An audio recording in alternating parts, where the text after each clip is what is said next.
जीवन में अगर आप सफल होना चाहते हैं दोस्तों, तो आपके जीवन में प्रायोरिटी तय होना बहुत ही ज़्यादा जरूरी है। जब तक आप अपने लाइफ में प्रायोरिटी को तय नहीं करेंगे तब तक आप सफल नहीं हो पाएंगे। ये कहने का उद्देश्य सिर्फ इससे नहीं है, आपके लाइफ से भी है, इसीलिए प्रायोरिटी चूज करिएगा जरूर। नमस्कार दोस्तों, आप सभी का हमारे चैनल में दोस्तों एक बार फिर से स्वागत है। दोस्तों आज के इस वीडियो में हम बात करने वाले हैं कि झारखंड एसएससी के द्वारा जो लेडी सुपरवाइजर यानी महिला पर्यवेक्षक की जो वैकेंसी आया है उससे रिलेटेड सभी जानकारी दूंगा। और सभी लोगों को कहना चाहूँगा दोस्तों कि ये जो वैकेंसी है ये सिर्फ और सिर्फ महिलाओं के लिए है, यानी लेडी सुपरवाइजर। ठीक है, तो महिलाओं यानी जितने भी महिला उम्मीदवार हैं, जितने भी महिला छात्र हैं, ठीक है, उन सभी के लिए वीडियो बहुत इंपॉर्टेंट है दोस्तों। पूरा वॉच करिएगा। क्या सारा क्राइटेरिया के साथ एग्जाम पैटर्न के बारे में कंप्लीट जानकारी आपको इस वीडियो में मिल जाएगा।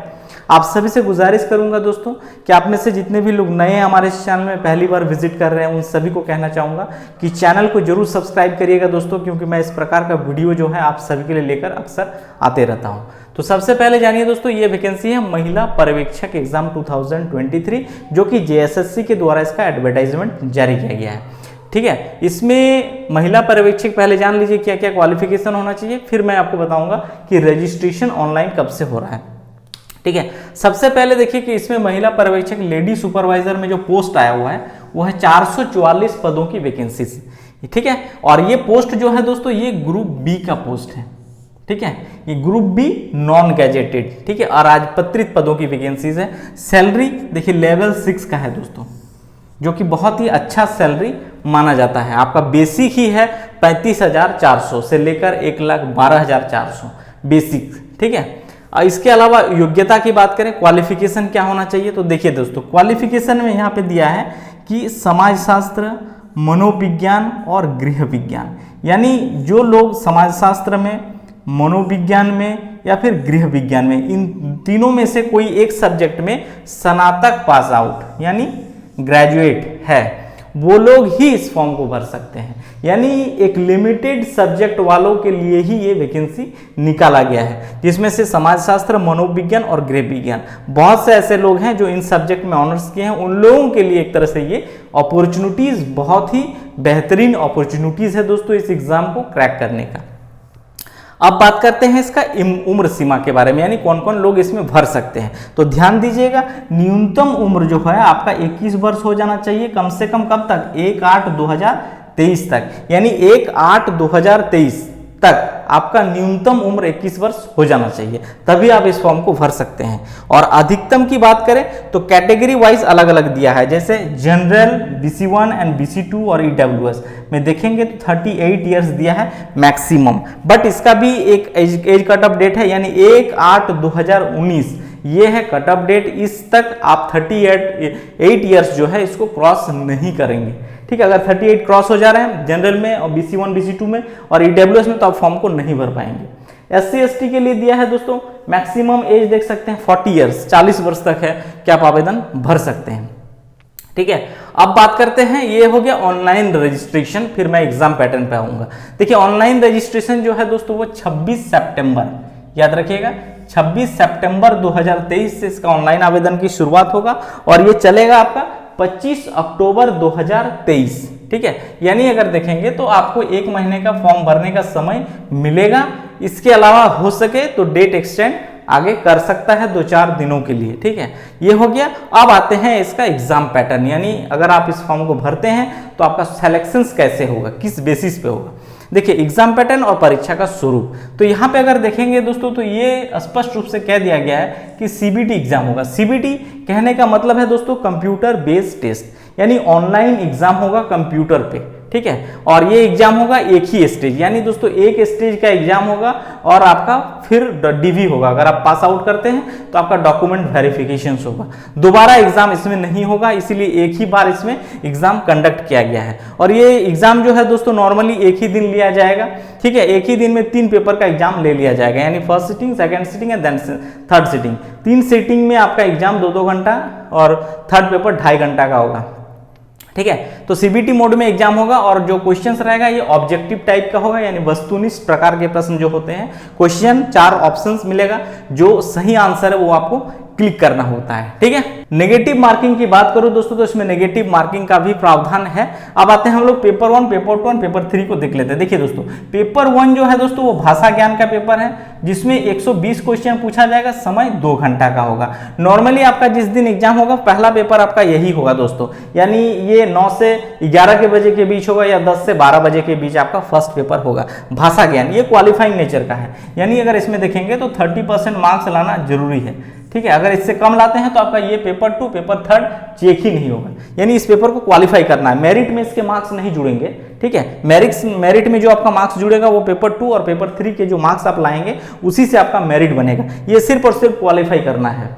ठीक है, तो भाषा ज्ञान में देखिए 120 क्वेश्चंस में से हिंदी से 60 क्वेश्चंस और इंग्लिश से 60 क्वेश्चंस पूछे जाएंगे। हिंदी में जो बेसिकली क्वेश्चंस पूछा जाएगा दोस्तों वो पैसेज अनुच्छेद आधारित क्वेश्चन 30 क्वेश्चंस रहेगा और व्याकरण से 30 क्वेश्चंस पूछा जाएगा। व्याकरण में नॉर्मली अगर देखेंगे तो सारे व्याकरण को पढ़ लीजिएगा दोस्तों, चाहे संज्ञा, सर्वनाम, क्रिया, विशेषण जो भी है, यहाँ से ऑपोजिट वर्ड जो होता है, पर्यायवाची, सब सारा चीज यहीं से पूछे जाते हैं। तो 30 क्वेश्चन यहाँ से, अनुच्छेद पैसेज आधारित जो होता है उससे क्वेश्चन 30। इंग्लिश में भी सेम रखा गया है, पैसेज से 30 क्वेश्चंस और इंग्लिश ग्रामर से 30 क्वेश्चंस आपके पूछे जाएंगे। 30% मार्क्स लाइएगा, बस सिर्फ और सिर्फ क्वालिफाई कर जाइएगा। अब आते हैं पेपर 2। देखिए दोस्तों, पेपर 2 में देखेंगे तो पेपर 2 में रखा गया है क्षेत्रीय और जनजातीय भाषा।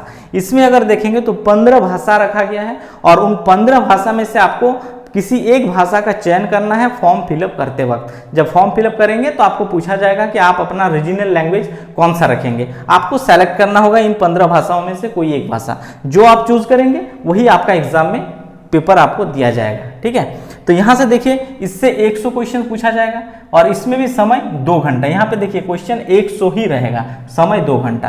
क्या 15 भाषा है देख लीजिए। देखिए इसमें अगर देखेंगे तो हिंदी रखा गया है, आप हिंदी भी रख सकते हैं, इंग्लिश भी रख सकते हैं, उर्दू है, संथाली है, बंगला है, मुंडारी है, हो, खड़िया, कुडुक, फिर हो गया कुरमाली, फिर खोट्ठा, यहाँ पे नागपुरी है, पंचपरगनिया है, उड़िया है एंड देन संस्कृत। तो ये 15 जो भाषा है दोस्तों, इसी में से किसी एक भाषा को चयन करना है और वही आपका एग्जाम में क्वेश्चंस भी पूछा जाएगा। ठीक है, सारे के सारे ऑब्जेक्टिव होगा दोस्तों, चाहे पेपर 1 की बात करें, पेपर 2 की बात करें एंड देन पेपर 3 की बात करें। अब आते हैं पेपर 3 में, जो सबसे इंपॉर्टेंट भी है। देखिए इसका नाम ही दिया गया है पेपर 3 एंड विशिष्ट विषय एवं जीएस।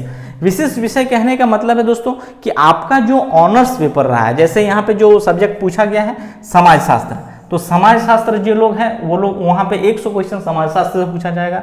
जो मनोविज्ञान से है, मनोविज्ञान के 100 क्वेश्चन पूछा जाएगा और गृह विज्ञान वालों से गृह विज्ञान से 100 क्वेश्चन पूछा जाएगा। तो यहाँ पे पेपर 3 150 क्वेश्चंस का रहेगा, जिसमें से आपका जो स्पेशल सब्जेक्ट है उससे 100 क्वेश्चंस रहेगा। जनरल स्टडी और झारखंड जीके जहां पे रहेगा यहाँ से 20 क्वेश्चंस रहेगा, गणित से 20 क्वेश्चंस और विज्ञान से 10 क्वेश्चन, यानी साइंस से 10 क्वेश्चंस। अब जीके जीएस जो है दोस्तों, नॉर्मल जीके जीएस जैसे पूछा जाता है झारखंड एसएससी में वैसे ही रहेगा। इसमें जीएस में अगर देखेंगे तो झारखंड जीके के पोर्शंस को भी शामिल किया गया, यानी 20 में से अगर देखेंगे तो 7 से 8 क्वेश्चंस आपका झारखंड जीके से रहेगा दोस्तों। गणित के जो क्वेश्चंस होगा बेसिकली वो 10th स्टैंडर्ड यानी मैट्रिक स्तरीय गणित के ही प्रश्न पूछा जाएगा, जिसमें से अगर देखेंगे तो एलजेब्रा, ज्योमेट्री, मेंसुरेशंस से संबंधित क्वेश्चंस और जो प्रॉफिट लॉस वगैरह जो अर्थमेटिक्स होते हैं वहां से क्वेश्चंस आपका पूछा जाएगा। और साइंस भी आपका 10वीं यानी 10वीं स्तरीय जो आप एनसीईआरटी में पढ़े हैं बेसिकली वहीं से क्वेश्चंस भी किया रहा जाएगा। ठीक है, तो ये रहा दोस्तों 3 पेपर और ये तीनों पेपर जो है दोस्तों आपका एक ही दिन कंडक्ट किया जाएगा, यानी एग्जाम डेट जिस दिन भी होगा उसी दिन। चूंकि इसमें अलग अलग डेट में एग्जाम नहीं होगा क्योंकि बहुत ज़्यादा क्राउड नहीं होगा, चूंकि स्पेशल सब्जेक्ट वालों की वैकेंसीज है तो बहुत ज़्यादा स्टूडेंट नहीं होगा। इसके लिए वजह से देखिएगा कि एक ही दिन में सारे सेंटर में एग्जाम कंडक्ट करा लिया जाएगा और ये 3 सीटिंग में होगा। फर्स्ट सीटिंग मान के चलते हैं कि 10 बजे से अगर होता है तो 10 से 12 ये चलेगा। यहाँ पे अगर देखेंगे तो ये 2 बजे से ले लिया जाएगा, 2 से 4 और ये 2 से 4 हो गया और इसको 5 से शायद 2-2.5 घंटा यानी 7 साढ़े 7 बजे तक आपका एग्जाम सारा कंप्लीट हो जाएगा। तो ये रहा एग्जाम पैटर्न। आगे मैं दोस्तों इसका जो प्रैक्टिस के लिए जो बुक होगा स्पेशली इन सब्जेक्ट वालों के लिए, देखिए जो लोग यहाँ पे बुक से पढ़े हैं ये सारा चीज़ों को दोस्तों, ठीक है, उनको मैं बोलूँगा कि बहुत ज़्यादा मेहनत करने की ज़रूरत नहीं है। सिर्फ और सिर्फ अपने बुक को कंसेप्चुअल चीज़ों को पढ़ लीजिए, जान लीजिए, जहाँ ज़रूरत है उसको याद रख लीजिए, ठीक है, वो लोग आसानी से पास कर जाएंगे, क्योंकि बहुत ज़्यादा ये नहीं है। हालांकि एग्जाम से पहले कई सारे ऐसे प्रैक्टिस सेट बुक भी आ जाएंगे मार्केट में, जो आपके लिए बहुत आसान हो जाएगा एग्जाम को तैयार करना। तो वो मैं आगे इसका जानकारी आप सभी को दूंगा, जैसे ही कोई ऐसी बुक बढ़िया जो आपके लिए बहुत यूजफुल हो, तो मैं आपको वीडियो के माध्यम से वो जानकारी आप सभी को दे दूंगा। ये वीडियो और ये जानकारी दोस्तों आप सभी को अच्छा लगा हो तो चैनल को सब्सक्राइब, लाइक और शेयर जरूर करिएगा। Thank you.